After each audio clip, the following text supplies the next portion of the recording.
Can you see? Have you got the kind of feel for how this all works? It's pretty straightforward. So we're at the moment we're not live yet, so there's people waiting in the room, so we can just have a quick run through. So what I've done is I've just added a couple of slides onto the presentation that was sent through. So I just thought, so if you can see down the right hand side, so I don't know if you want to have a go and just see if you click, so the main screen just to the right of that, where you've got the slides. If you click onto the next one, it should change. Yeah, it works. Yeah, so because as you're going to be doing most of the talking, what I'll leave that to you. So if you want to, if it's time to click into the next one, then feel free. Unless you want me to do it, and you can just tell me when you want me to move on to the next slide. It's no worries. Up to you. So I just quickly to run through. So I thought it's just quite good before we sort of delve into your specific domain, just to give people, I mean, most of the people that will be on this will be quite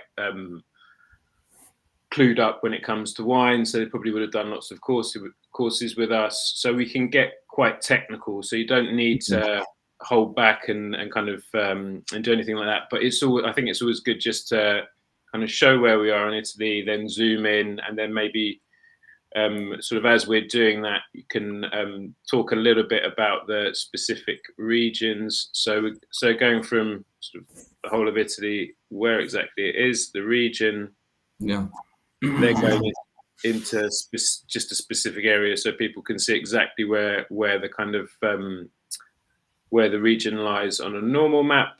Then maybe talk a little bit, I mean, not much, but just mention about there being a couple of subzones.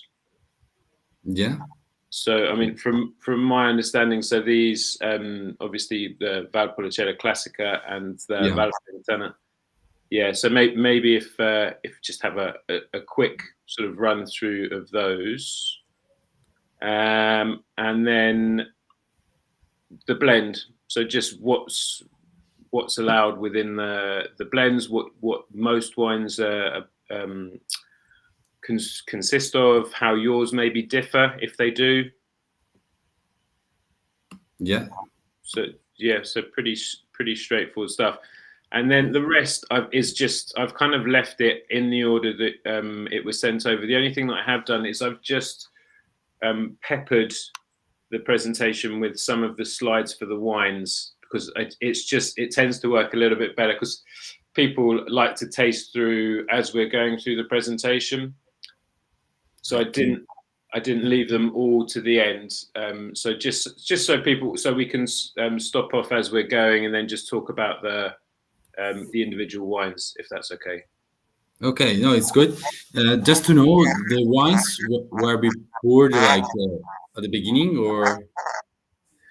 No, well, it's up to people. So I think we might have some people that are joining us that might have poured 6 wines. Some people. Okay, it's up to them. Yeah, I mean, so for example, I've just got 1 glass that I'm using, so I'll taste through as we're going. Yeah, sure. But we'll mention. So they with the packs, we did send them out with a sheet. So it's slightly. I know we changed the order slightly. So we're doing the San Giorgio Alto before we're doing the Sausto. Yes. Yeah. So the wines that we're doing. So yeah, because they are the same appellation, the same. So I think that's why I think it's better for everybody to taste 2 different areas, 2 different, the same wine, but from different single vineyard, and to be more interesting. Yeah, no, I agree. So it was.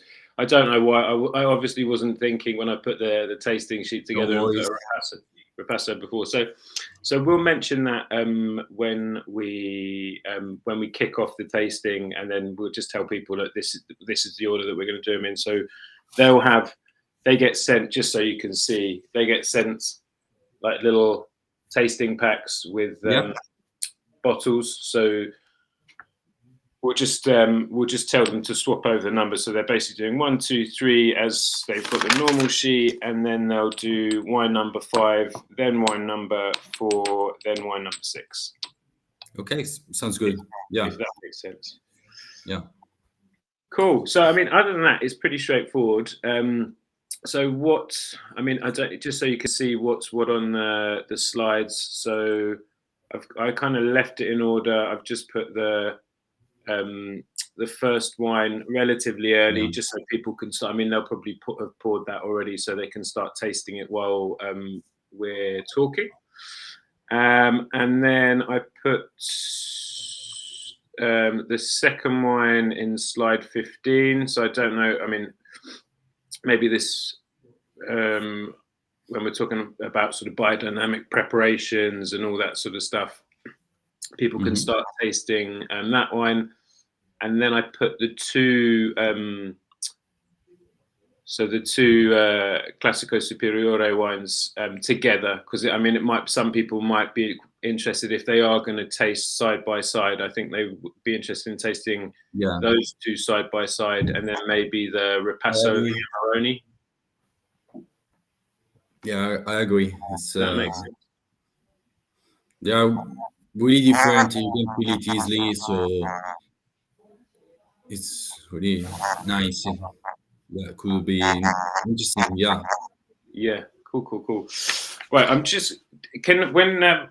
I'm using quite an old laptop because my laptop died recently, so I have to use my wife's old MacBook. So is it the sound isn't great when it's coming through? Does it echo or anything? Would it be better for me to put some earbuds in rather than use it as it is? And do you hear me well or not? Yeah, I can hear you well. It's just the speaker on the laptop is a little bit buzzy, so I just didn't want it to affect you if I'm speaking. Yeah. Okay. Just maybe when I present, turn off the microphone. Yes. Perfect. Yeah. That's it. I think. Awesome. Then you can interrupt and let me know if I'm going too much in one direction or in another. No, that's fine. That's fine. So you've been traveling recently, or it's your mum that's been traveling? Sorry? Were you traveling recently? Recently? So basically, my parents have been in Canada and Austria. Me, I'm working in Barolo right now, Barolo area.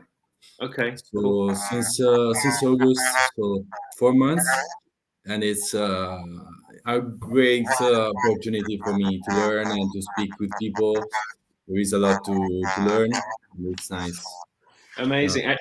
Are you dialing in from Barolo, or are you back home in Valpolicella? Yeah, in December I'm back home because we are going to vinify Amarone, so it could be better for the family and for me to be at home. Yeah. But you're in Barolo at the moment. Yeah, it's my last week. Okay, amazing. And which producer are you doing vintage with? Cantina Giuseppe Rinaldi. Okay. Yeah. Cool. I don't know. Maybe I don't recognize the label. I'm very visual. I see a label. I'm like, oh, okay, that's the. No worries. It's a little winery, but it's quite famous in artisanal wines. Yeah. Okay. So it's in Italy. It's really hyper famous. All the wines it's every time sold out. So it's something where you could. Maybe we don't get it in England, because I think there's a few wines where, especially Barolo, where if it's small production, it doesn't. It comes over. Could be put in a cellar or drunk very quickly. Yeah, it could be. There are really good wines, to be honest. And so maybe I will stop a little bit on the first slide, just to introduce myself and my family and what we are doing. Yeah, and exactly. Then we travel around Italy, around Valpolicella, and then maybe on this I will stop again to describe what we are doing, our philosophy, how we were born in Valpolicella. I mean, like a winery, and then we go on. It's 2 hours, right? Yeah, 2 hours. So what we'll do is just so that it doesn't cut the flow up too much and interrupt you while you're talking. Is at the beginning, I'll let people know that if they do have questions that they think of while you're talking that they'd like to know the answer, I'll get them to write in the chat box down at the bottom. So we don't have people being able to talk during the tasting just because it gets too messy. So what we do is that we'll get people, they can hear us clearly, they can see us, and then they can just write any questions that they have in the chat box. So Nice. what we'll do is at the end, we'll maybe run through the questions that they might have. Yeah, and just to know, should I answer immediately or later?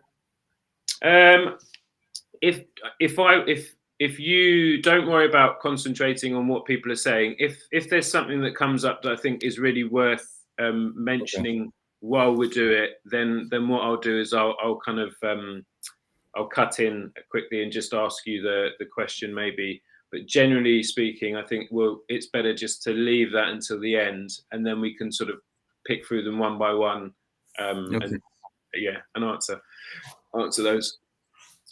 I'm excited. Sorry, go on. I'm excited. It's my first time like this, and it's yeah, cool. Yeah, we did.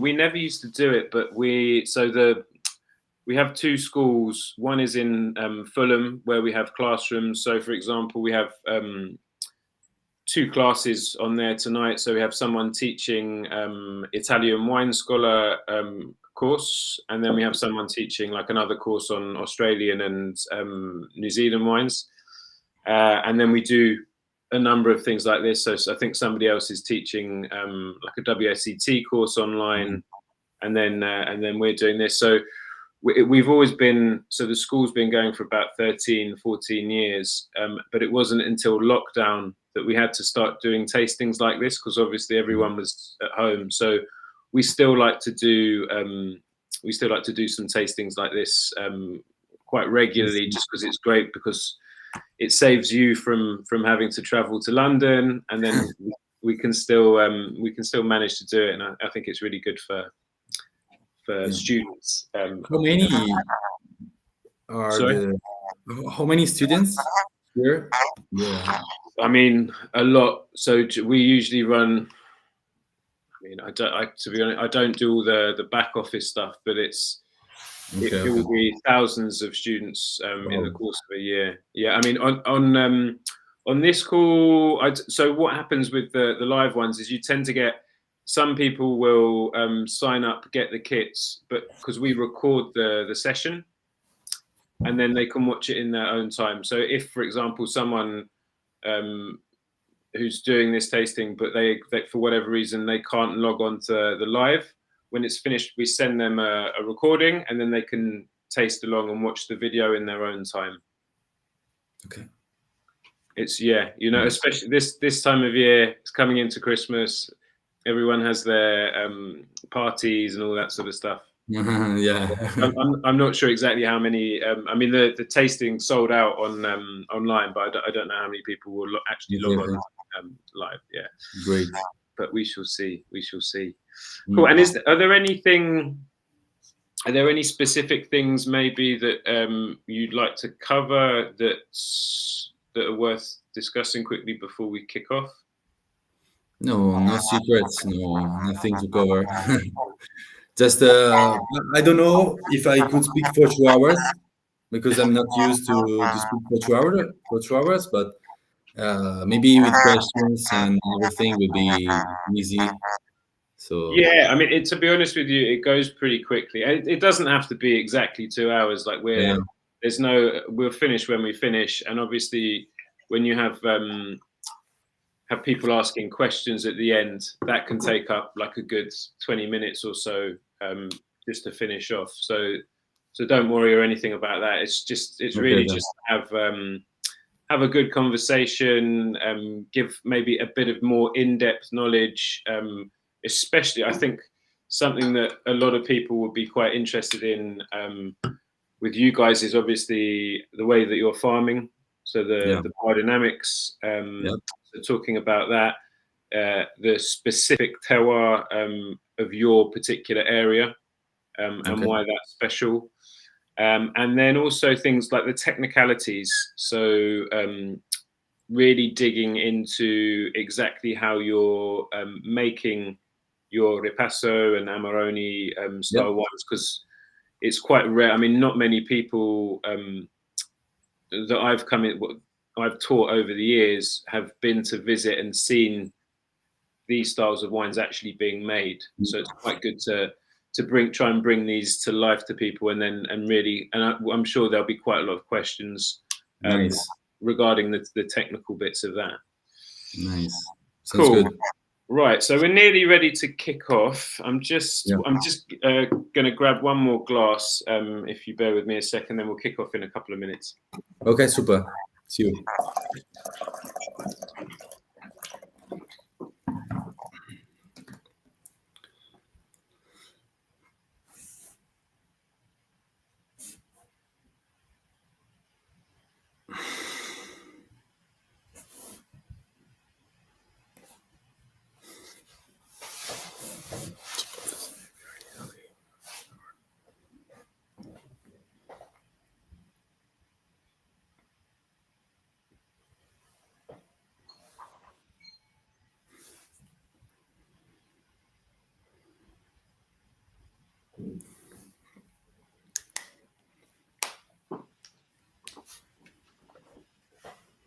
One more quick question, Saverio. Are you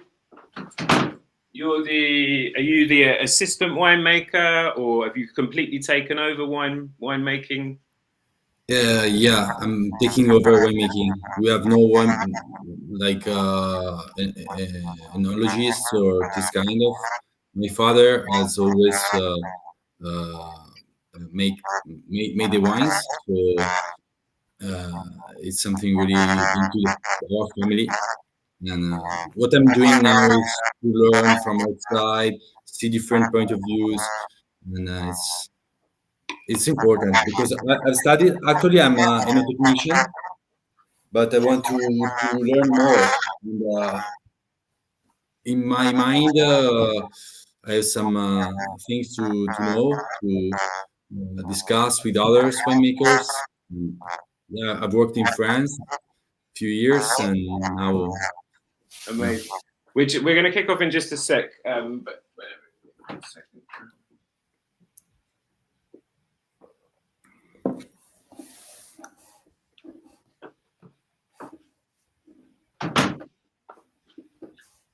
Right. So I'm going to go live, and then sort of people will be able to start seeing us. So you can just a minute. Just a minute.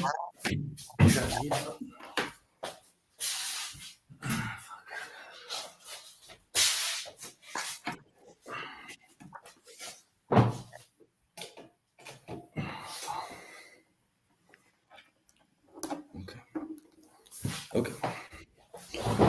We ready. All good already? Yeah. Let me know just if I should start immediately or wait for somebody. I'll do a bit of an introduction, and then you can lead off okay. from there. So.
So I don't know.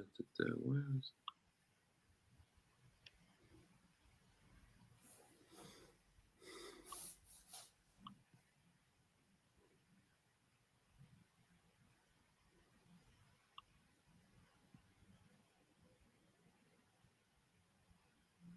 Give me 2 seconds. I'm just going to have to log.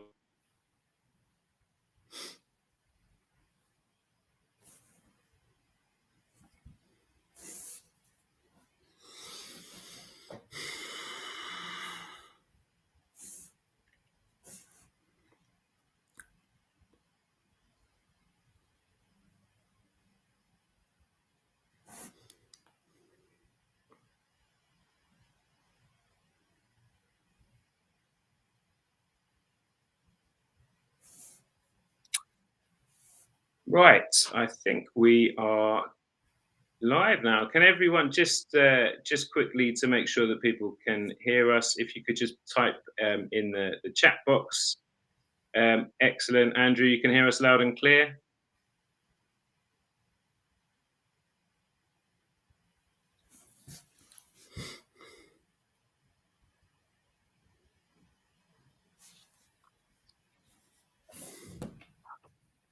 So just double checking everyone can hear.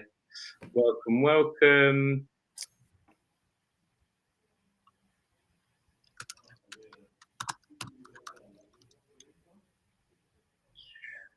Excellent. Okay, cool. Fantastic. Nice. Right, we're there. Sorry, little technical difficulty kicking us off slightly late. So I'd like to welcome you all to what should be a fantastic masterclass with Monte dall'Ora. So we have Severio here. He is dialing in with us from Barolo, where he is doing vintage, which I'll let him chat about in a second.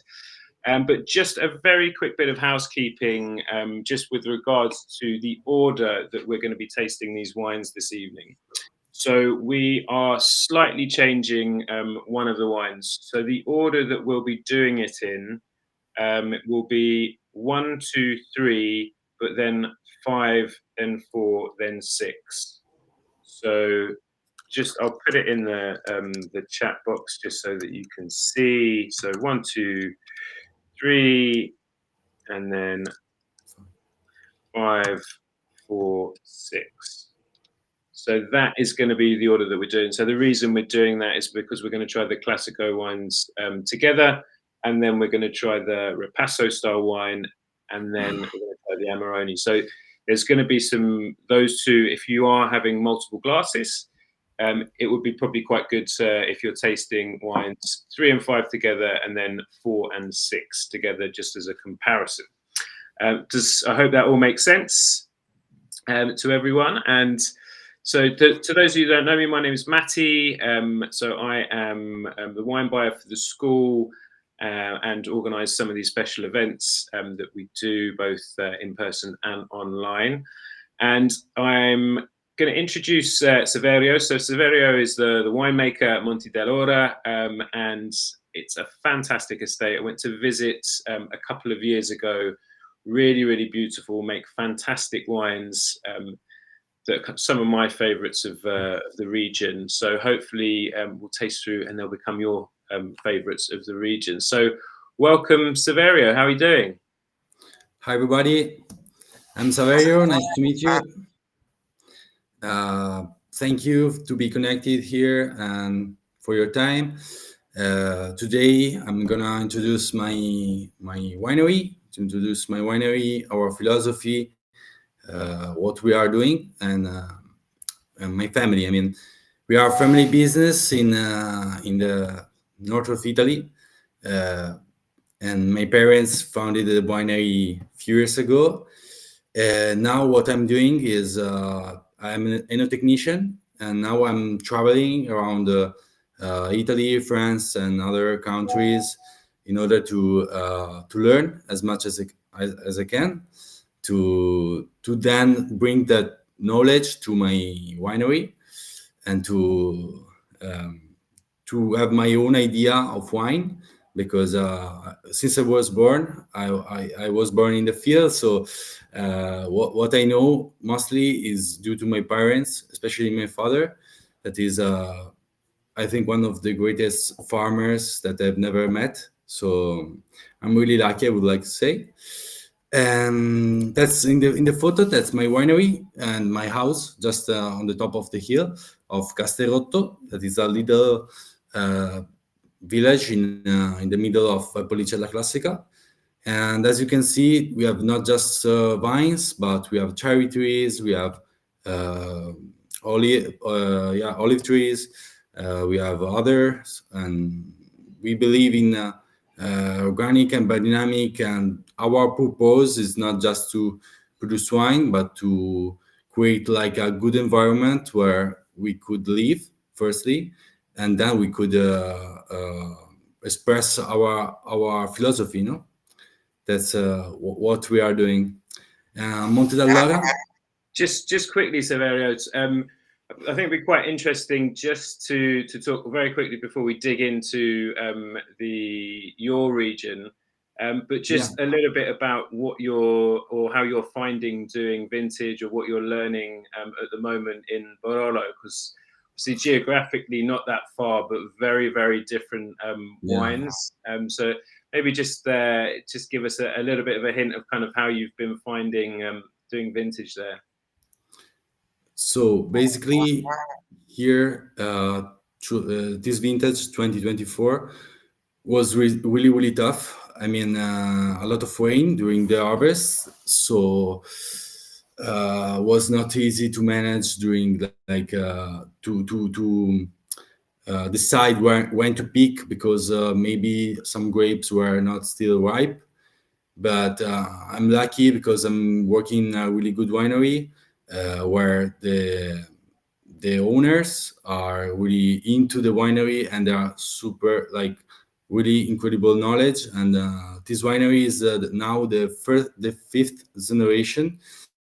So it's really wow. Every time I walk into the cellar, it's amazing, and I love the feeling. So uh, every day we learn something different, but especially this vintage was something that put me in a, I would like to say, uh, in a difficult, in some difficult parts, that was really nice to be with them to learn how to manage. Yeah, so Monte dall'Ora is the name of my winery, and it's the name means Monte is like a little hill, and dall'Ora, ora is a wind that blows every day at the same hours on this hill, just uh, on top of Casterotto is the name of the hill. And things it's really something linked to the terroir, to the our ways to produce our wines, and later I will explain you how. Just show you where we are. So obviously we are in Italy, in the north of Italy, and we are in the region of Veneto. So we have Venice, we have Verona, and we are I would like to say between Milan and Venice, and we are close to Garda Lake. We have the Alps. We have other mountains, and it's in my opinion, it's one of the best places in the world to produce wine. We have a really good climate and microclimate, and there since like mm, since there is a very long history linked to the wines. Since I would like to say, since the Roman Empire, they discovered that in Veneto, especially in Valpolicella, that is Valpolicella means Val Polis Cellas, that from Latin means valley from many wineries. So that's really it reminds something, no? That it's really historical places where to produce wines. So in Veneto, there are different regions where we produce wines. On the east side, we have a Prosecco area, but we are on the other side, close to Garda Lake and to Lombardia, where Garda Lake is the biggest lake in Italy. So we have a really good influence by the lake.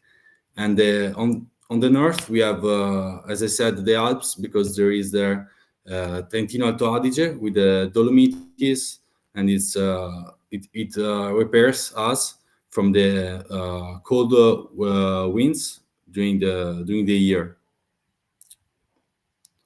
So especially this area in the north of Verona is really well known. As you can see, there are some flat parts in the south of Verona, but then when you start go in the northeast part of Verona, we have different hills, different valley, and it's really nice. We have different exposition, different terroir, and with that, it's cool because every valley could speak about different different terroir, different ways to produce wines. In Valpolicella, we have three subzones. We have Valpolicella Classica, that is the most historical ones, and it's where we are. So 5 villages. We have Fumane, San Pietro in Cariano, Negrar, Sant'Ambrogio, e Marano. San Pietro in Cariano is the village where I came from, and the other valleys are Valpantena and Valpolicella Orientale. So Valpolicella Classica means that is the most historical one, because since a very, very long time ago, there is a strong culture about produce wines with these varieties, and the others were added later, the other two valleys. So it's just to be clear about the differences. They are not just about the terroir, for sure, but they are different in terms as well of history of producing wines. And so we have warm breezes from the Garda Lake, and the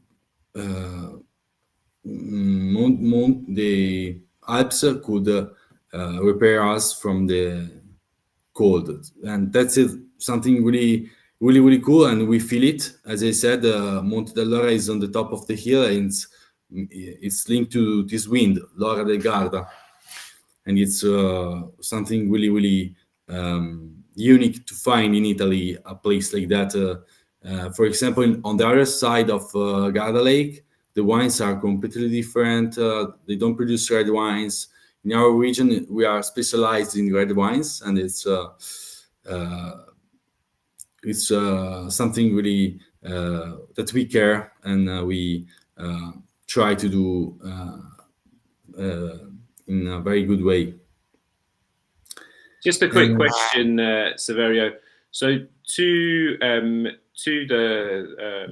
west of the Valpolicella zone, you have Bardolino. Yeah.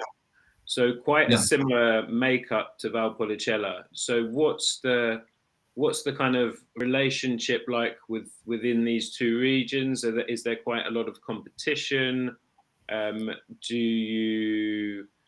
Is there a lot of back and forth between producers? And then if you're blind tasting, what would maybe make you think a wine was coming from Bardolino compared to Valpolicella? Okay, so basically, Bardolino and Valpolicella have always been different. The varieties are more or less the same. Usually, they could be the same, but what is really different is the soils and how far they are from the lake. Like Bartolino is just immediately from next to the lake, and so there could be as well a little bit more rainy and a little bit more dangerous maybe for hail. That's why in the past all farmers were used to find places where it was easier to ripe the grapes, and where there were less diseases. So the hail, for example, was one of them. And for them, to be repaired, like Valpolicella was better. Okay. And but usually blind tasting Valpolicella and Bardolino. Valpolicella usually has a little bit more complexity, I would like to say, and Bardolino could be lighter in color and in taste. The tannins as well are not so soft. Sometimes they could be a little bit more with more with shoulder, but lighter. So then it depends on which winemaker, because there are different styles. And for example, in my taste, there are more like Valpolicella wines that I prefer than Bardolino ones. That's why, because Bardolino is more linked to big wineries than small winemakers. Yeah. So we spoke about the blend, and the blend is the same. Bardolino, Valpolicella. Valpolicella, we have Corvina, that is the main character in the blend, and then we have Corvinone, Molinara, Rondinella, and Oseleta. Then we have as well others. They could be around, I would like to say 10, 11. But these five are the ones that you should remember. Just to be clear, and it's Corvina usually it's around 50%, and gives more spiciness, more elegance in the wines. Corvinone is usually the second one in quantity into the wine, and it's a little bit more green, but it's really nice because this with the white blend, these green parts could be really more, they could bring complexity as well. Then we have Molinara, that has like really light in color, but extremely good acidity, and absorbs a lot of minerals, a lot of salty. So in the wines brings a little bit more the minerality, would like to say. Rondinella is about the body and about the elegance, and Oseleta is about the color.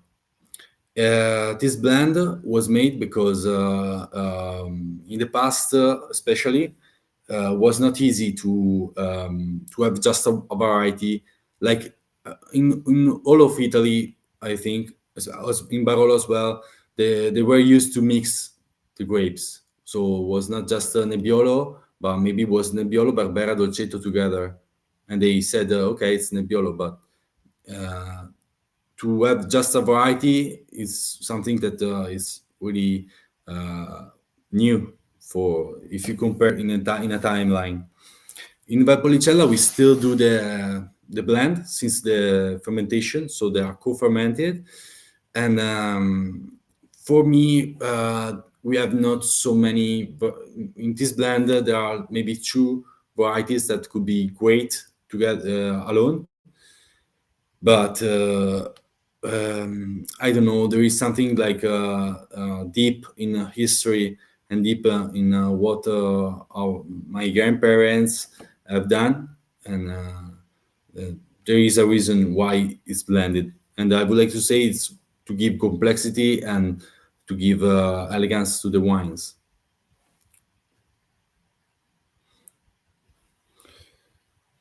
Monte dall'Ora. So that's the our handprint of my family. We are five. I'm the oldest. Then my parents and my brother and my sister. My parents founded the winery in 1997, and basically they both came from farmer families, different histories. Like my grandparents uh, were more linked to wine, grape producing, and then the other on my mother's side, he was more into cherries, into cows. So it's different stories, but both they are the same. They were both farmers. So in 1997, my parents, especially my parents, my father, that has a lot of passion about vines, about agriculture, decided to produce his own wine. We were used to produce our own wine, but it was just for the family. And in 1997, my father decided, okay, I would like to produce my wine and to make it taste to friends, to try to sell some wine, but not a big amount, to be honest. And but Monte d'Allora was founded, like the first wine labeled Monte d'Allora was in 1998. That's why, because my parents decided to marry in that vintage.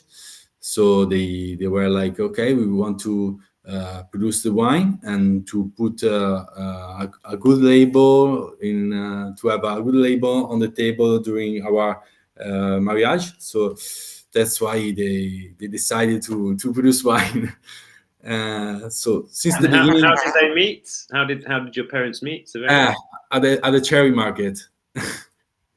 It's true actually. It's just close to my winery. It's like 2 minutes by car, and it's funny because my father was working there, and my mother came with my grandfather to bring the cherries to the market, and they met and they decided to have projects together. Um, in fact, in 1998, they were looking. Especially my father was looking for some land because we had not so much land to cultivate, and he was just looking around, asking some land broker to give them some land, but was not so easy to find in Valpolicella.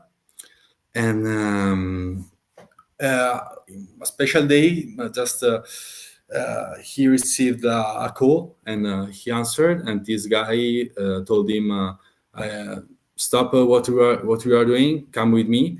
I would like to show you something."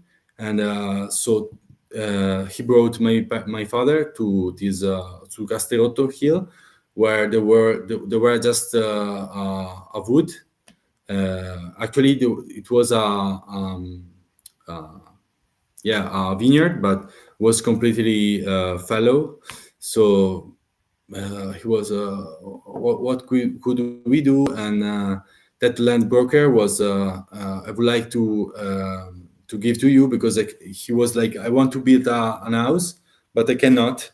So at the beginning, so he just asked my father to, if he was interested, and he was. So um, he decided, okay, I will explain this idea with Alessandra, my mother, and they were okay. Let's try this. Like, it was completely fallow for over 10, 15 years. So their land was really was amazing, the land there, but there were a lot of work to do.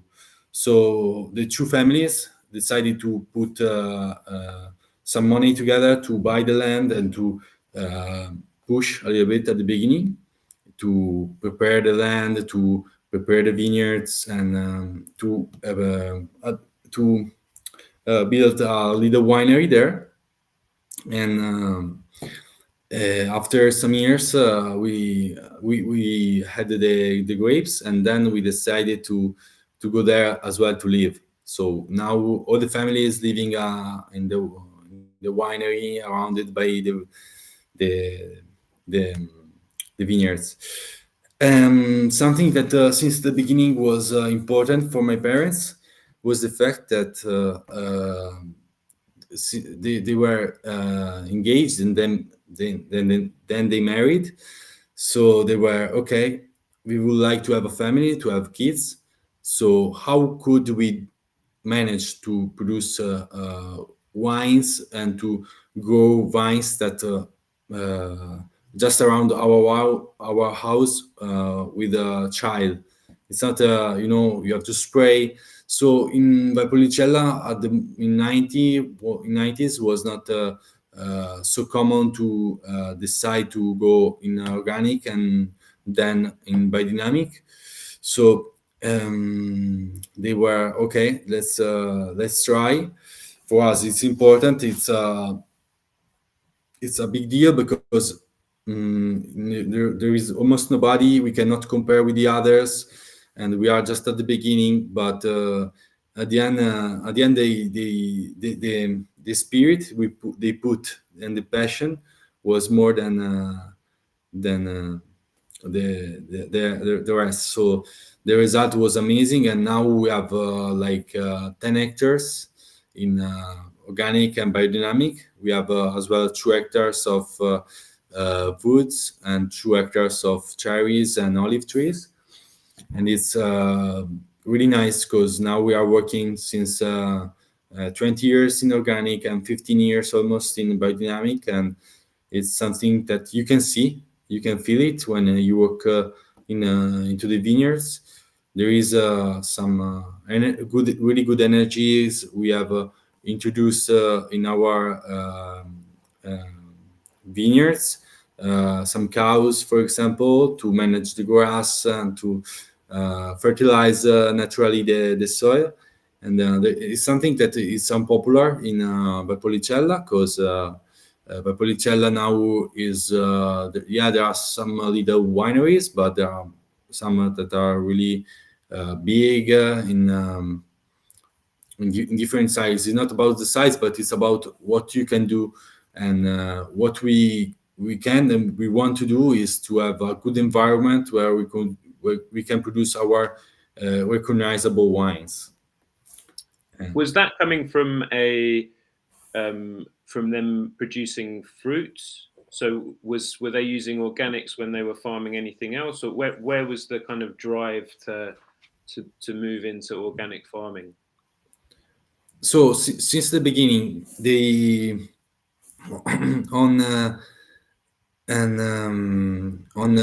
Castellotto Hill, there were just 2 winemakers in organic, and one was my father, and one was another one. And but this one was leaving the winery, so it was not easy to speak together and to have the same ideas, because once was speaking about the past and ours we were speaking about the future.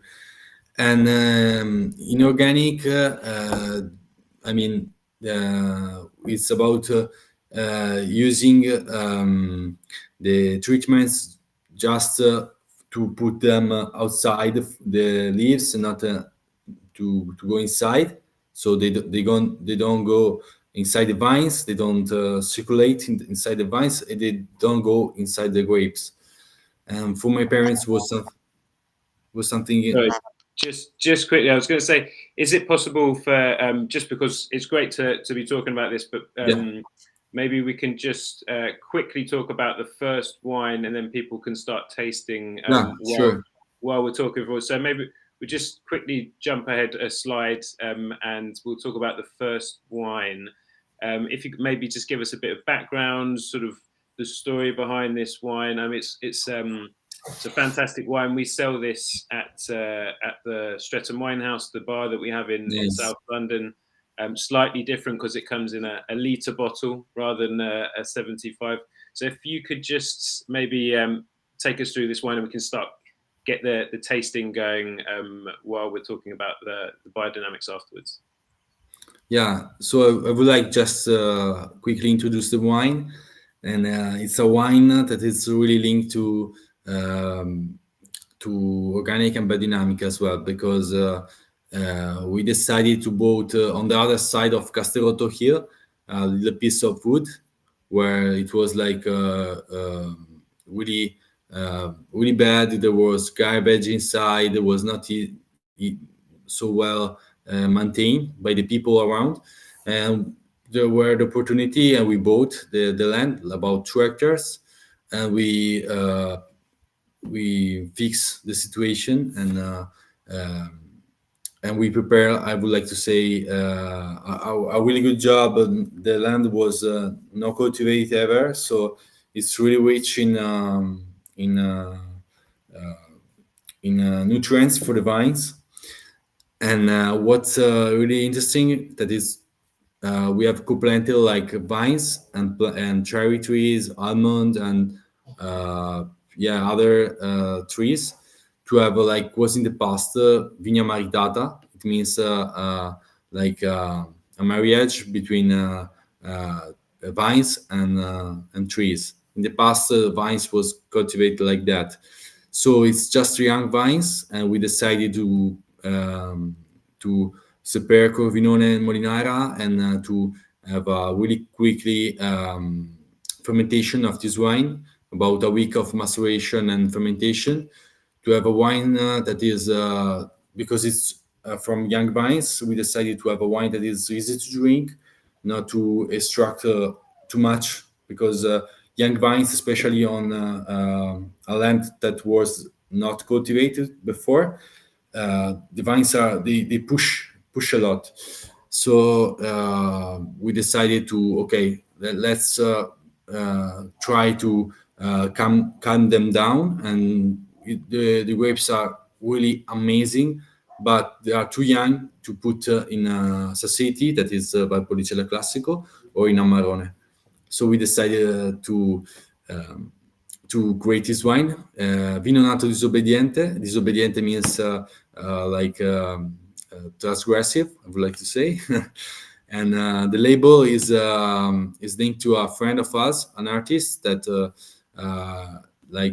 he reuses the just recycled materials. This friend is called Andrea Massarelli, Osteria della Malombra, and is a really friend of us. And nowadays the vines are about 7 years old, and we are still waiting for them. But the project there is something that is unique. We call it Vigna Giardino, and we have planted flowers, cardo. I don't know how to call it in Italy, in English. And then we have some compost. We produce 3-4 composts each year on this vineyard, because we prepare the space is exactly to have a really good environment, a really good place where to do biodynamic 100% extremely good. It's something that we believe a lot, and we believe in what we are doing, because we have results in vines and into the wines. In my taste, our wines they have something. They have a good taste, bad. It depends on you, but they have an energy that is inside the wines, and we hope you feel that passion and that energy that we put in the wines to make them dynamic in the taste, in your mind. We are trying to give a message to the wine into the bottle, and to share this message by the bottle with people. So Do you have any idea how long you'll continue making this wine? When will you? You said the vines are sort of 7 years old now. Is it kind yeah. of you thinking? Well, is it going to be maybe when they're 10 or 15, or when do you think the cutoff is likely to be that it would start going into a different cuvee? Yeah, it depends. As I said, now the vines are really pushing. So it's not about the quantity of grapes, but the branches are really big. So you feel they are absorbing a lot, and they need in our experience they need to calm down, and then we could have a really good grape to put or in Amarone blend, because Amarone is just from Casterotto here, and it makes sense to have just Casterotto here on Amarone. That is the uh, top cuvée maybe of Amarone we produce, and so And it's important. just quickly, when do with the various different grape varieties that you have planted, do you have big differences within those different grape varieties on the kind of yield that you would take off similarly aged vines, or how does yield kind of work with the grape varieties that you're working with? You mean the trees? The no, so just the amount of fruit that you're getting from the Yeah. vines. Yeah. What we are doing with them? Yeah. Well, We just how, so the sort of, I mean, how many, what sort of yield levels are you taking off the younger vineyard compared to maybe something that's a bit more mature? don't understand the answer to Uh, the question. the quantity of grapes that you Yeah. have between, how does that differ much between um, Okay. Corvina and Rondinella and In quantities, average coinage? maybe Corvinone Rondinella, they are pushing more. But what we are doing with that quantity of grapes, we don't keep all of them. We every year we decided, just doing like July, August, we decided we decide which grapes are good and we want to keep them, or which not. So we put some of them on the ground. It's not a waste of production. It's a way. It's a key to have more quality. And in our experience, is something important. We do that uh, in every in every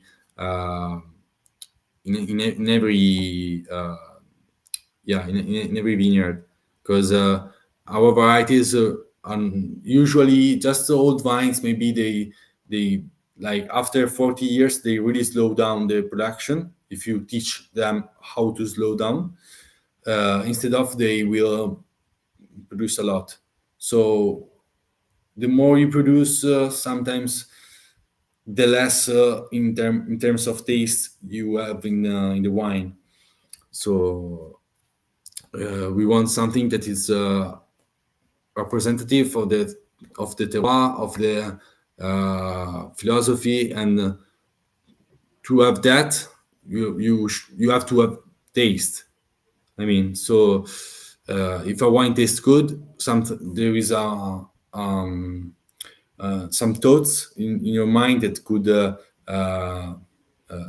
happen, or if they are not. Uh, if it's not so good, the wine, maybe you just taste, and we try to have something.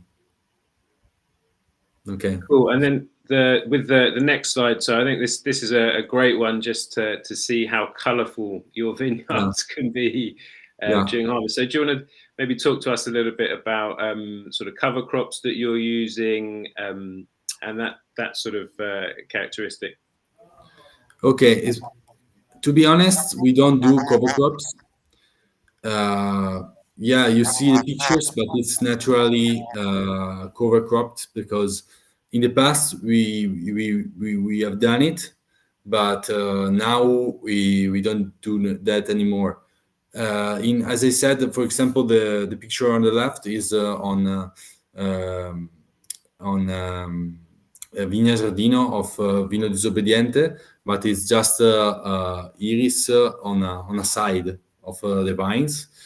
In the vines, we try to put to leave some graminaceae. There are like grass that try in order to try to compete with the vines. And when you cut them, you don't bring nothing to the soil because the soil is still very rich.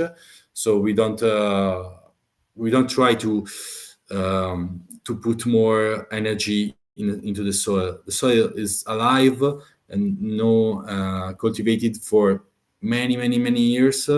So it makes no sense to add cover crops or something. And on the other side, on the right, it's in Casterotto, on just around my house, and there it's naturally like that. We don't spray bad products. We don't go so many times inside with the tractors, and it's a choice. But it's a choice. It's during spring the environment and the place is beautiful, and for us as well. When you go to work on the vines, it's amazing when you put the hands on the vines. You have to discover the smell, and it gives something to the wine for sure. Something interesting that we do in Valpolicella, and it's not usually founded in Italy. It's the training system that it's a pergola. A pergola is really cool because it's about almost 2 meters high, and it's amazing. You work really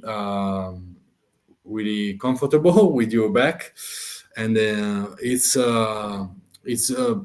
really good as well to don't be reached the leaves by the fungus or by bad bacteria or others. And in the past was amazing to put the grapes in a good exposition for the sun. Now the climate have changed, so what we are doing, we could cover our grapes with the leaves. We just leave the leaves, and it's a really good way to don't have a sunburn from the sun during the season, because our skins are really gentle, are really soft, really thin. So we need to be very careful with the skins, especially for our kind of macerations. And is this something that's so are larger wineries? I mean, I'm not sure. Is there kind of a dominant cooperative that is doing a big chunk of production like there is in Soave, or Yeah. how common is this style of training now? This time of training is common around Verona, and to be honest, is still common. But during 90s and during the new century, a lot of wineries introduced Guyot training system, and to be honest, in my opinion, to our varieties is not so good, because our production is not just at the beginning of the branch, but it's after it's between the third to the sixth jam. So we need the space to not be too compact and to not don't have diseases, and that's why I believe in pergola. And we have just a vine that is a vineyard that is cultivated by Guyot, but we bought this vineyard in 213, and was already like that. And it's a different situation. The soil is completely different, and then we will taste together. I will Yeah. like. Do you mind if we just quickly talk, because I think Yeah, we've kind of, people are tasting the second wine that we've got in the line. So maybe if you wouldn't mind just sort of running us through the Saiesti, that would be great. yeah, exactly. And the city is our Valpolicella Classico, and the city means small works in our dialect. It's not common in all of Italy, but the city are these small works you could find just around the vines, and it's maybe one of the our, or maybe it's the most popular wine we produce. It's just the concept is the same as the one we have tasted before. So the short maceration, like 10 days, and fermentation 10 days, and in inox tank, steel tank, or in concrete. It depends. Could be 80/20. But it's really nice because here the difference is between uh, young vines, the wine before, and old vines in this wine. So it's really nice to compare how they work in different ways.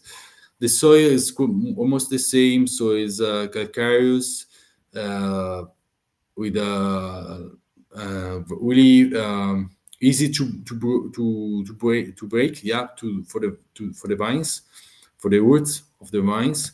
So here it's about 25 are the vines that my parents planted, and 70 years old are the planted that my parents renew from the old um, plantation.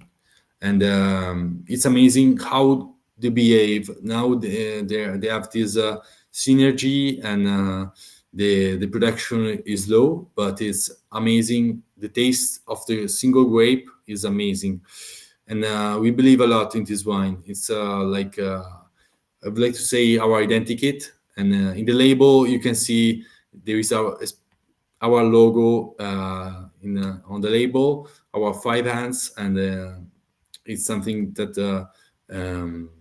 represent a lot of what we are. We are farmers, and we put our hand in what we are doing. That's the meaning.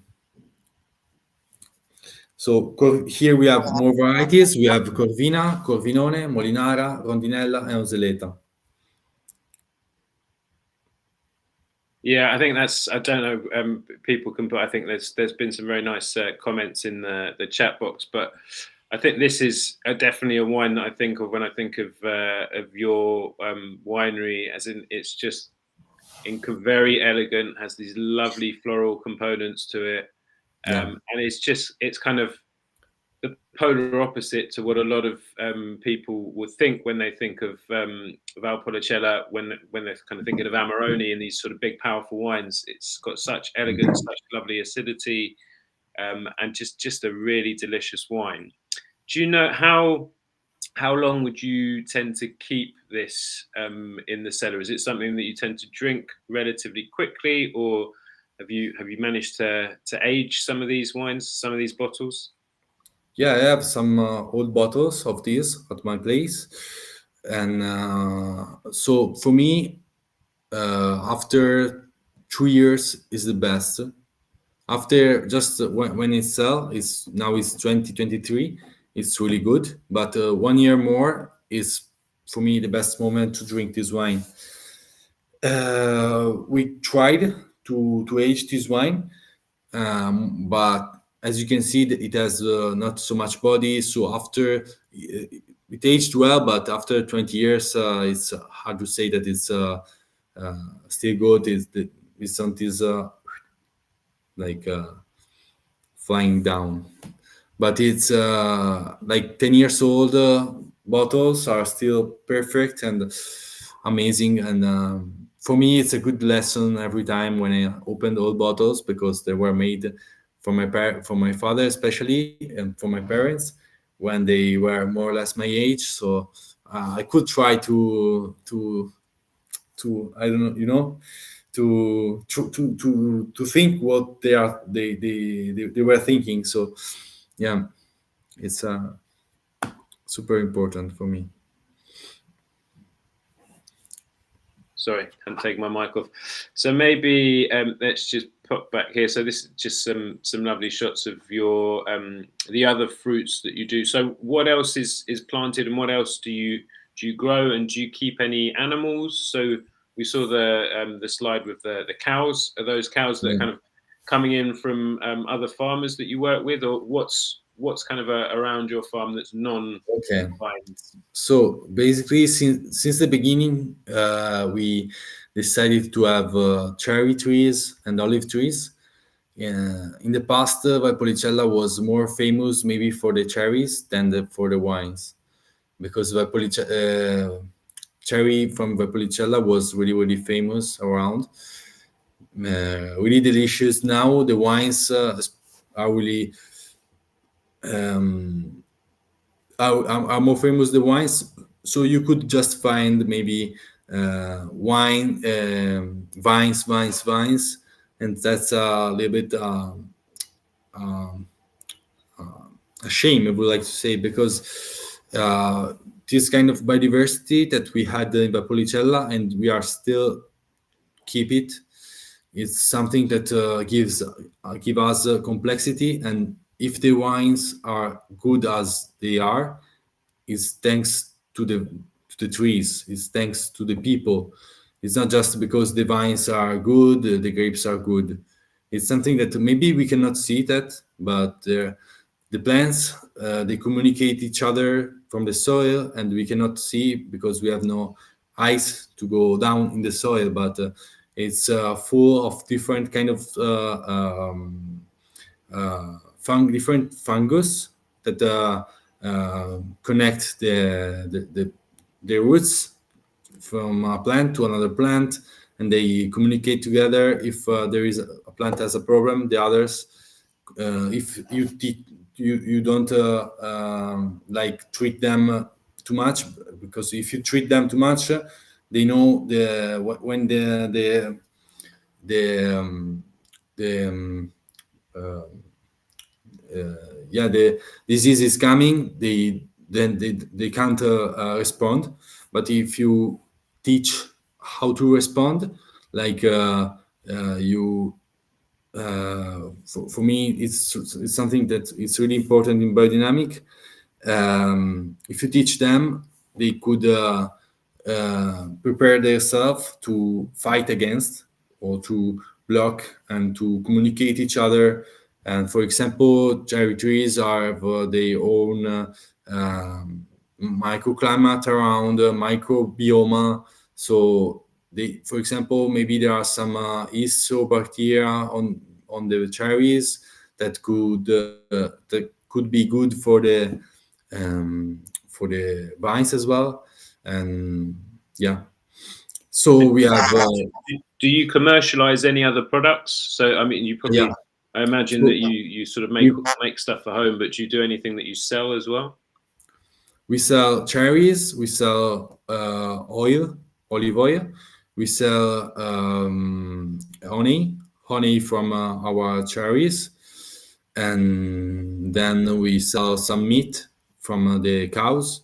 We turn the cows every 2 3 years because it's a big impact for us to produce milk. It's too much. We can't. It's a family, so we can't do everything, and so it's important to be able to prepare sometimes. And meat. What else? Um, yeah, that's our what we do. Yeah. And do you want to maybe just talk us through some of the things that we've got on the slide here? So some of the biodynamic preparations, and Yeah. are there any that you think that you kind of do just because you need to do it to be Demeter certified, or do you 100% you think all of them are worth putting your time and effort in, or is there anything that you've slightly changed over the years that you've been farming in this way? So for me, I could see a change. It's not immediately when you start to buy dynamic, but in you have to believe the first years. For example, after 7 years, 6 7 years, you see really the difference in the soil. For example, we spray 3 times a year the 500 treatment, and the 501 treatment. It depends on the season, but especially during this kind of summer and this kind of spring, really wet, really rainy, really cloudy. It's we sprayed, and the result is it's amazing. So for who doesn't know, 500 is a treatment made by the yeah the shit of the cows. We put them in corn, and we put them in the ground for 6 months during winter, and then we turn them back from the ground, and we put in a special machine who mix in two direction for about 1 hour, and then we spray. It's not about to give treatment. It's about to give a stimulation. So like you spray, and it's for the soil, and it's really important for the soil to be to have a really good structure, and that helps the vines to go deeper and to have a more microbiome in the soil, to don't have compact soil. And it's something that is after years you see really the difference. And the other one that are the two that we use mostly. The second one is 501, and we spray them on the leaves during like cloudy seasons, especially because it helps the leaves to reach the sunlight. I mean, it's we crush the quartz, the minerals of quartz together. We produce like a little bit of treatment, and we put them in water, and then we spray them, and it's amazing. You see really the difference when the leaf has no sun. It's like that, flat. But after you spray it, after 12 hours, they turn completely up to reach the sun. That's why, because quartz is a mineral that um, uh, um, um, absorb a lot of from the sun in terms of sunlight, and it reflects immediately to the leaves. I think. I don't know scientifically exactly how it works, but that's why. So probably like a refraction, it's like reflecting the sun in a different way. Yeah, that's it. Yeah. And then just while we're talking about, so we'll move on to the next two wines, which I think will best to taste them side by side, and we can talk about them. But just very quickly, do you want to run us through the specific soils that you have within your vineyard site? So I remember visiting, and we saw all these kind of huge fossils of all the different sea creatures. So do you want to just run us through quickly the soil that you have? Yeah. So basically, Valpolicella was covered by the sea, so that's why for us it's quite easy to find a lot of old fossil and this kind of. In the past, all the hills were created by the sea when he retired, and he left the material on different side of the hill, and especially in Valpolicella Casterotto, we have limestone and calcareous soil, but especially like 1 meter deep, and then this kind of calcareous really easy to break and that's more or less the same in Casterotto. Then it depends this position and depends where you are. There are different um, um, things to talk about. And then we have Valpolicella Superiore San Giorgio Alto, that is the highest vineyard we have. That is completely different because there, in the past, the rocky part was moved on the top of the soil. So it's like 5 centimeter of soil, and then it's just rocks like granite, like marna, like this kind of. So now it's interesting to compare these two wines.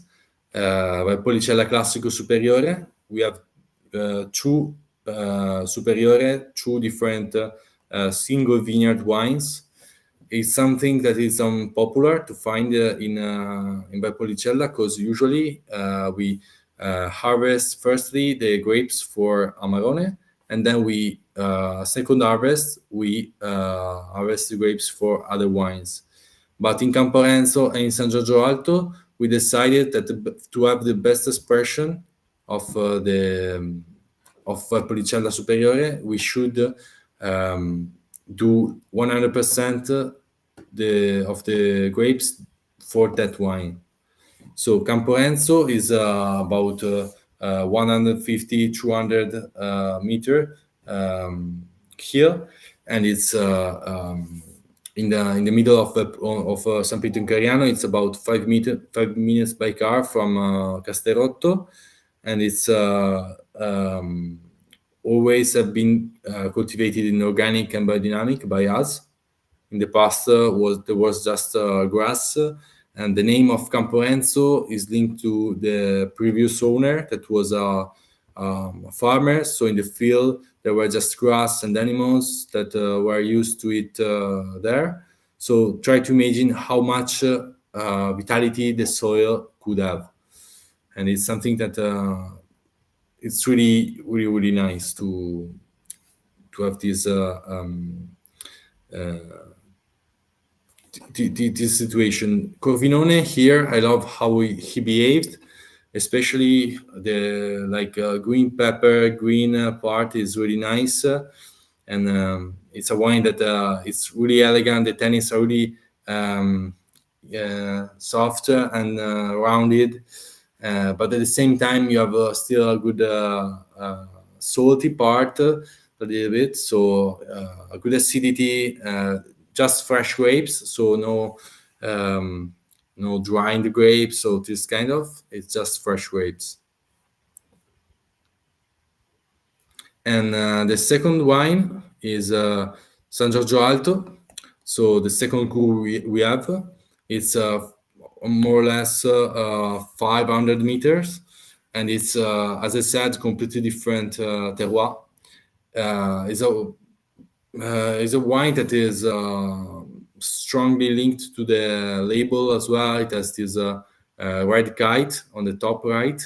That means a choice of freedom that were used where this crew is like unusual to find this soil and these parts in these feelings in a wine in Valpolicella. We have a lot of minerals. We have iron. We have it's really more like a blade, I would like to say. The acidity is more than the rounded than the tannins. It's really like a blade in my taste, and it has a lot in the mouth and that makes you I want to taste it again. And the nose, it's really it has this smell like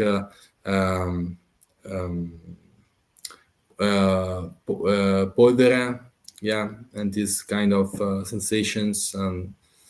It's a crew that we love, and it's completely surrounded by woods, so it's really nice to work in biodynamic there as well. And is there a reason that bottle wise, so you're bottling the Camparenzo in Bordeaux style bottles, and then Burgundy bottles for the San Giorgio.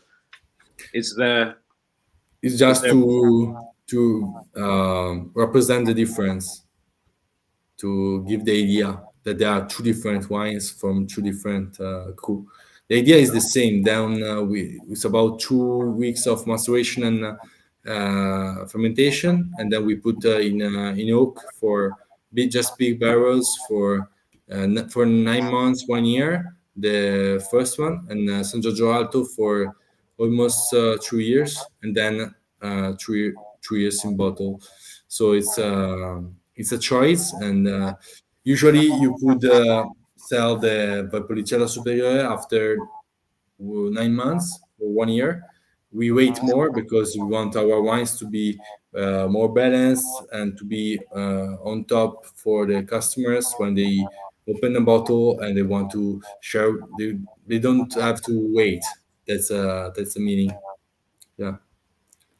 Very, very different styles Yeah. there. I mean, I love the power and the kind of intensity of the San Giorgio is really kind Yeah. of you can kind of feel that. I don't know whether it's those sort of slightly more irony soils coming through with the structure on the palate, but they're very fascinating to try these two side by side. Yeah, no, they are really. It's really interesting to have them together, and usually, for me, it's something that you can understand how different Valpolicella could be.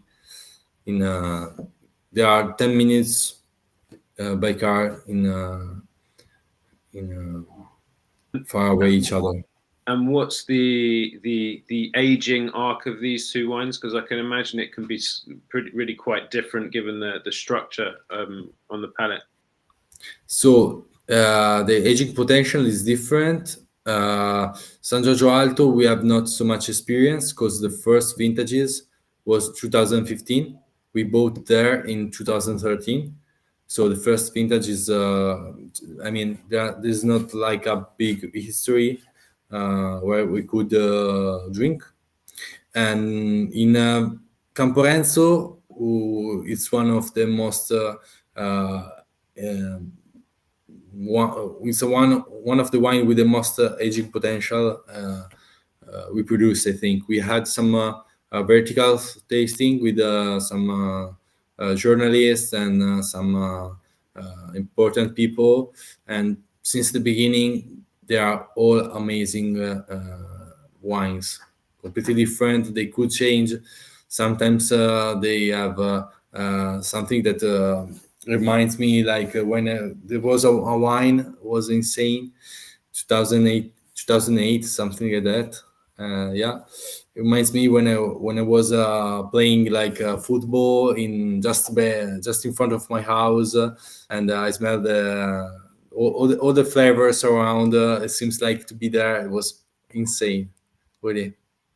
Yeah, that's what we try to put in our wines and to stimulate in people.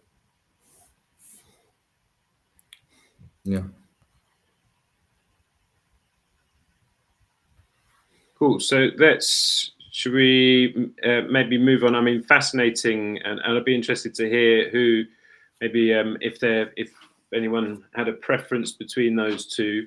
But maybe move on to the second pair of wines. So the Ripasso and the Amarone, and maybe talk a little bit about the production of these wines. So going back to, I know you were saying that you harvest the grapes earlier than for some of the other wines.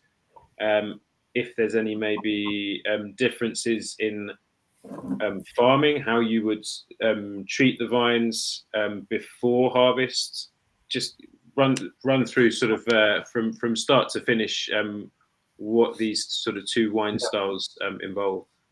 So maybe let's introduce the appassimento.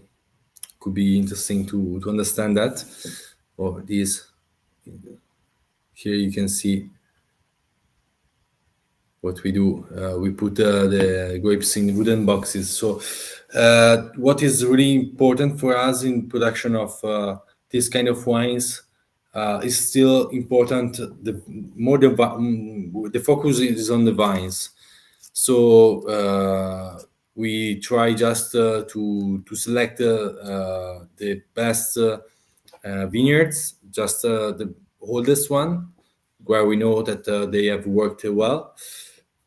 And after pruning, after flowering, after ripening, our job is to harvest the best non-compact grapes in order to have to put them in wooden boxes, spaced each other, and to because we need air to pass through to dry in during appassimento. And Amarone and Ripasso grapes are usually some of the first that we picked. And that's why, because in that moment we care about the ripeness, we care about different things, flavors. But something that is really important for us is the acidity into the grapes and into the grapes, because we want wines that are not flat at all after, as well, like drying. So we put them in a special room just in front of our house.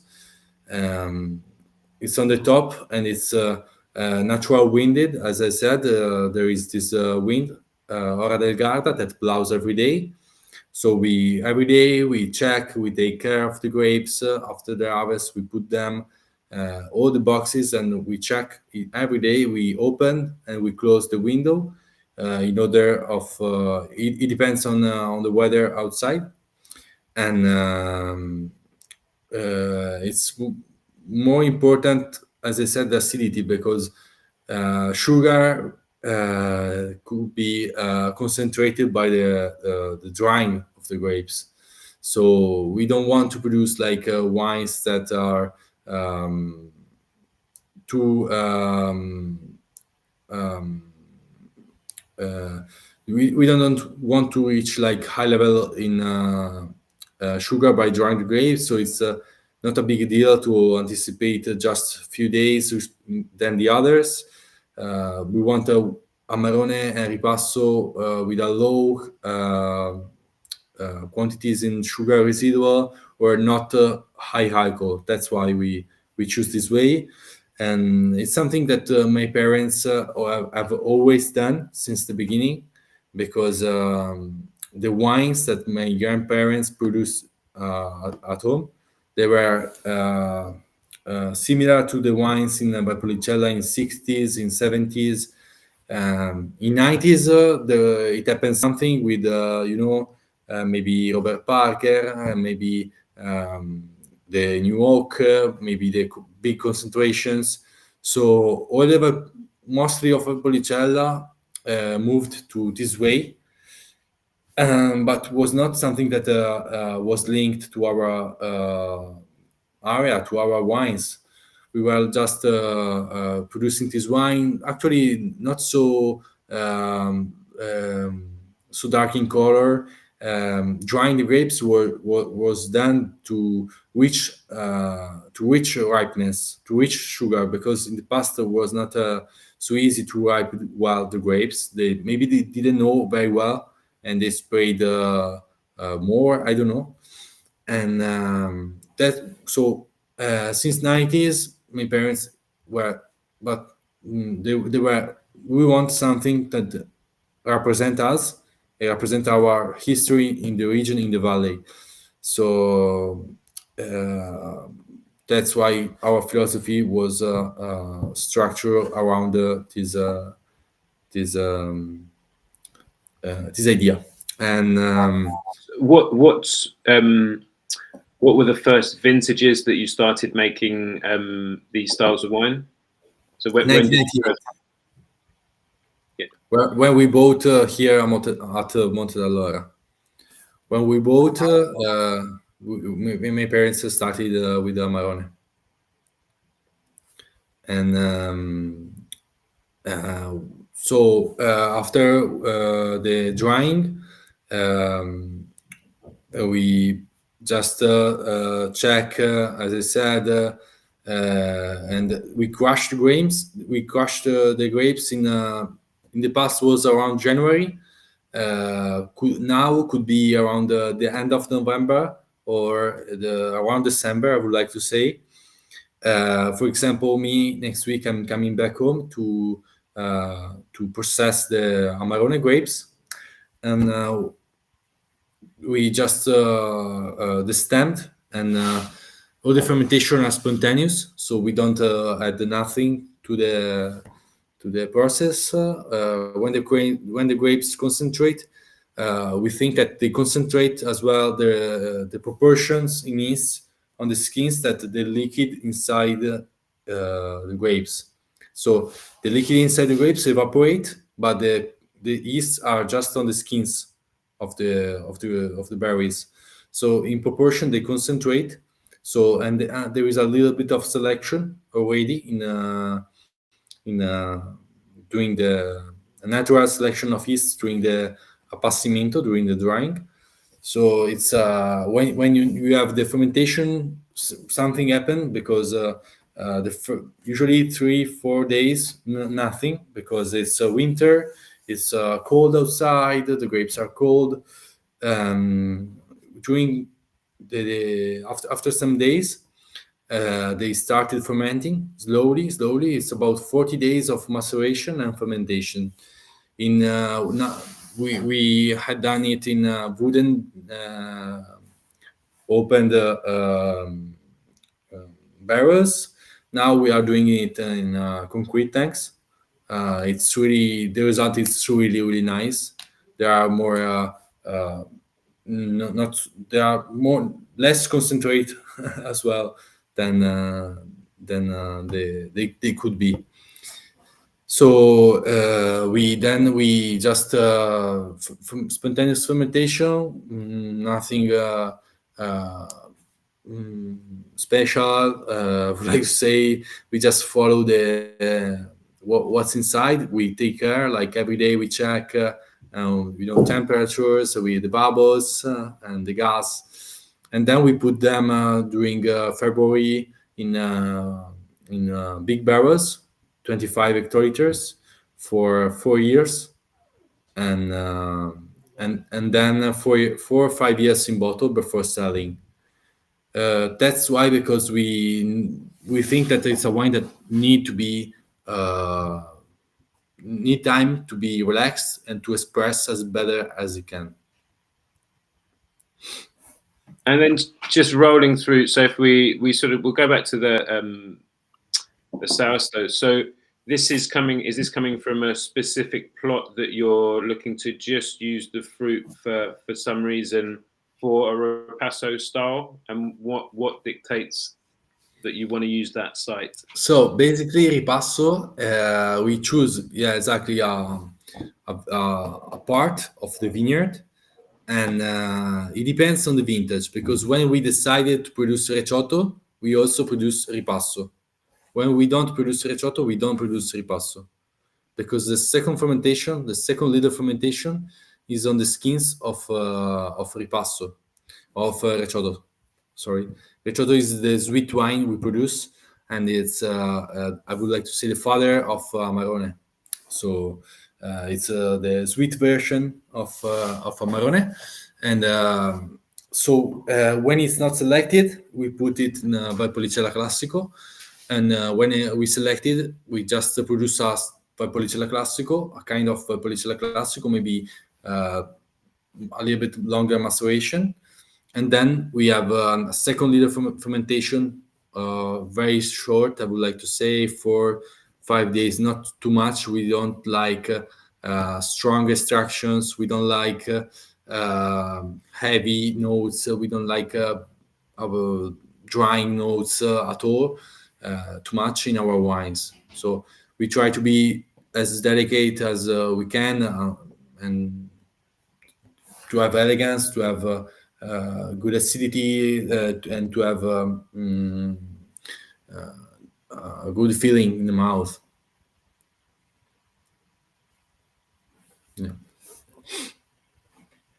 So we just separate the liquid from recioto. Recioto has on this we separate when the fermentation is almost over for us. So recioto in a tank, just liquid, and the skin still remains on the bottom of the tank. They are rich in sugar, and but there is no liquid, and rich in yeast.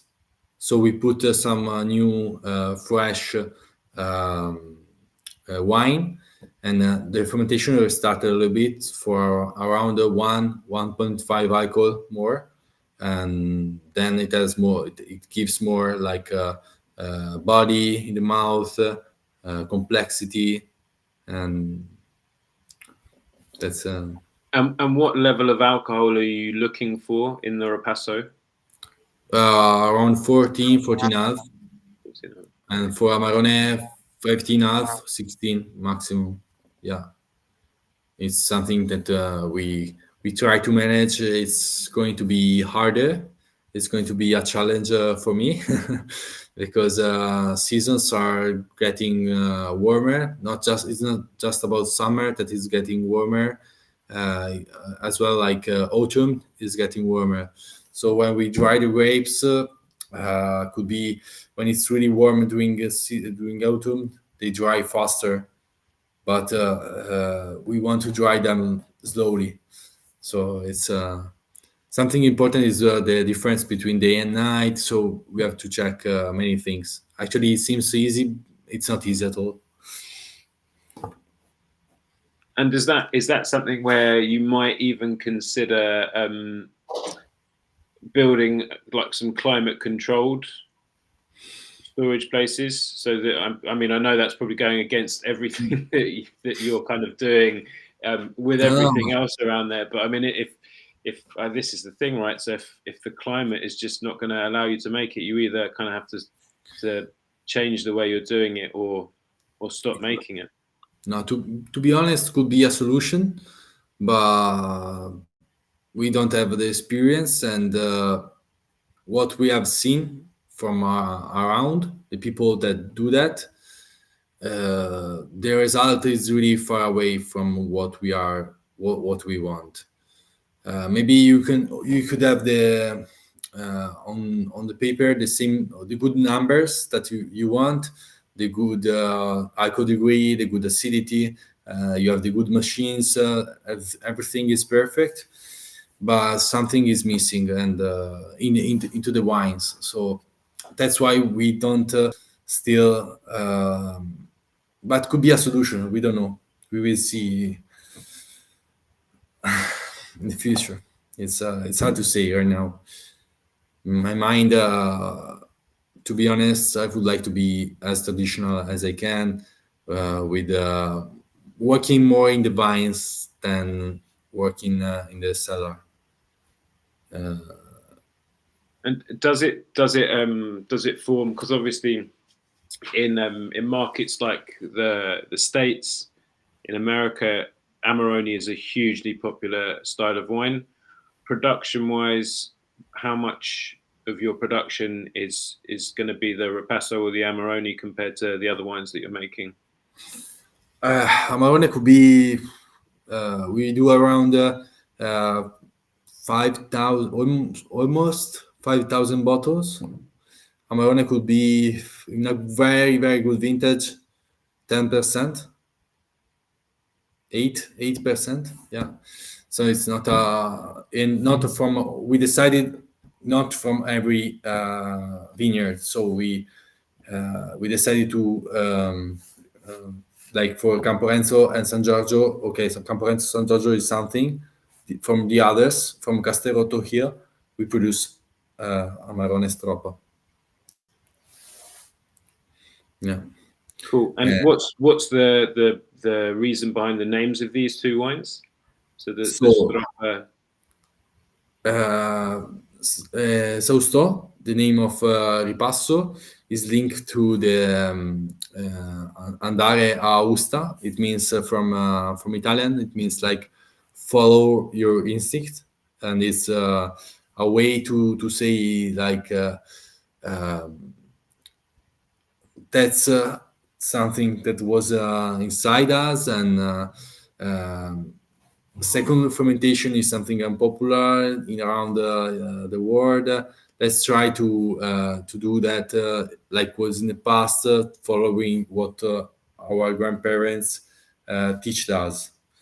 And Stroppa actually is the name of the Amarone, and is Stroppa is the name of the um, the the branch of willows that we use in vineyards to tie the branches of the vines, especially in Is this what we see? So on each of your bottles, you have like a kind of branch wrapped yeah. around the top. Is that the same thing?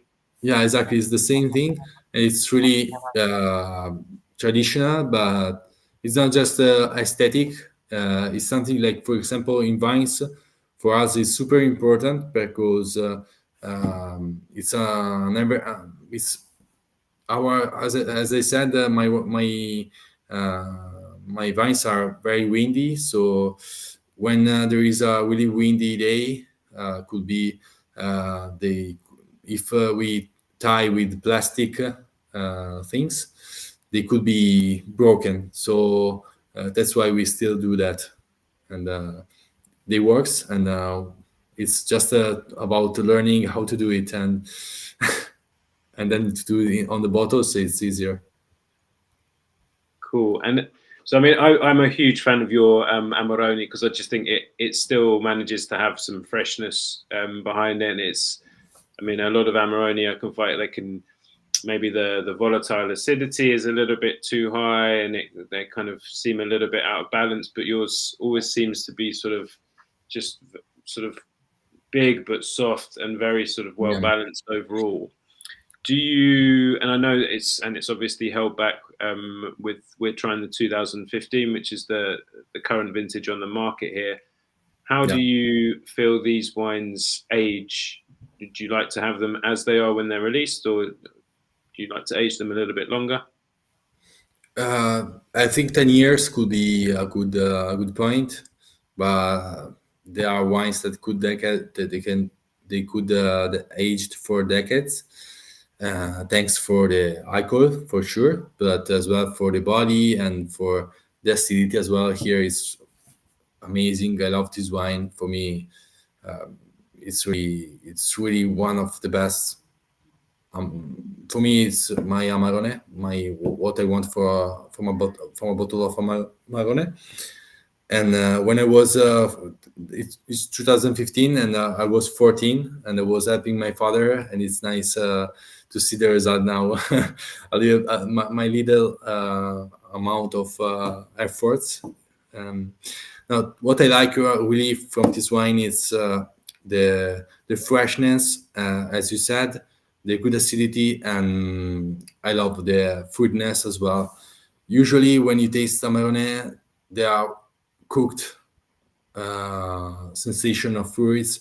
Here, they are still super fresh after 10 years, and I had many tasting, blind tasting, different with not just Amarone. For example, last week I attended a course here close to Barolo. I'm a master in biodynamic, a week of master, and at the end they put like the top 10 wines in Italy and around Europe, biodynamic wines, and they put Amarone, and was insane compared to as well, really the top of the top biodynamic wineries around Europe. Was 2015 was insane how he behaved. So I'm really proud of this wine. Right. Okay. So, right, we've tasted through. So, if anyone has any questions, please do feel free to put those in the chat box. I was just going to sort of put up some of these some of the slides here. So we've got some. So these are the tanks that you're foot pressing. Yeah. What's the wine that you're making here? That was Amarone. That's the Yeah. Amarone. That's my brother, Stefano. And this we changed in 2012. Yeah, 2012, because they were great, but they were like we didn't like um, the the rapport with the oxygen and this and the fermentation here. We didn't like it. At the beginning, we were okay. And after some years, we were no, maybe could be better something else. And concrete is amazing. No, no, really, I'm super proud. And after 10 years of concrete is better on my taste. On the mouth, usually when we use concrete like as the feeling to complete the mouth and to enlarge on the end of the throat of the, yeah. So it's really nice. Cool, amazing. And what are there any plans for expansion or new wines that you'd like to make? What's the kind of future holding for Monte dall'Ora? We are still doing a lot of things, especially in biodynamic.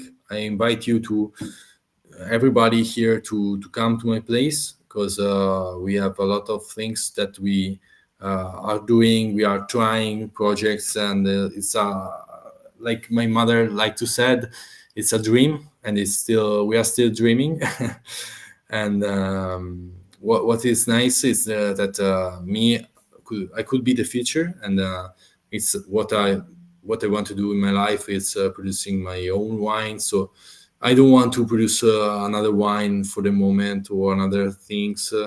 What I want is to maybe to express my personality into the wines, and that's why I like to travel to speak with very top winemakers around Italy and France um, to learn and to understand how they behave with the wines.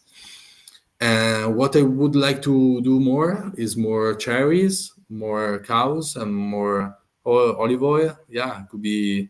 I could expand these some woods. Yeah, no vines no more. There are it's plenty of vines in Valpolicella.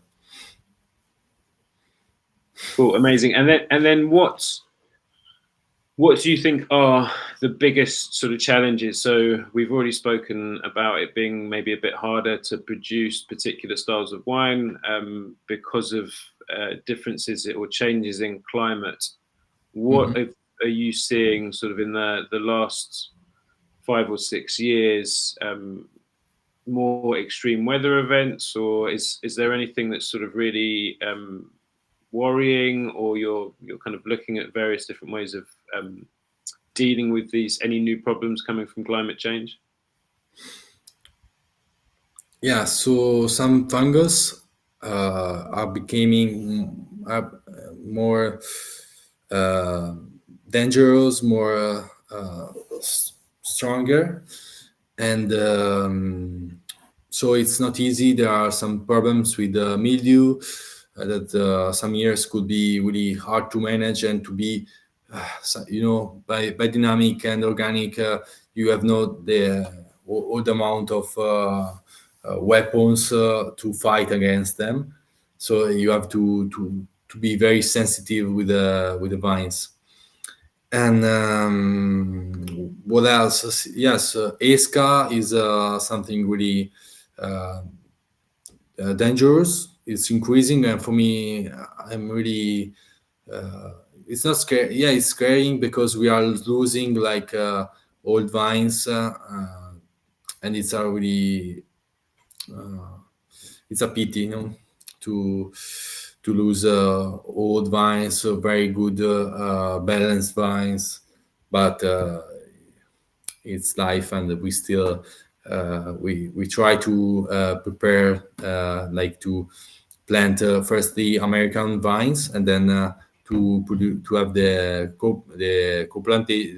co-plantation on American vines with the European into the vineyards.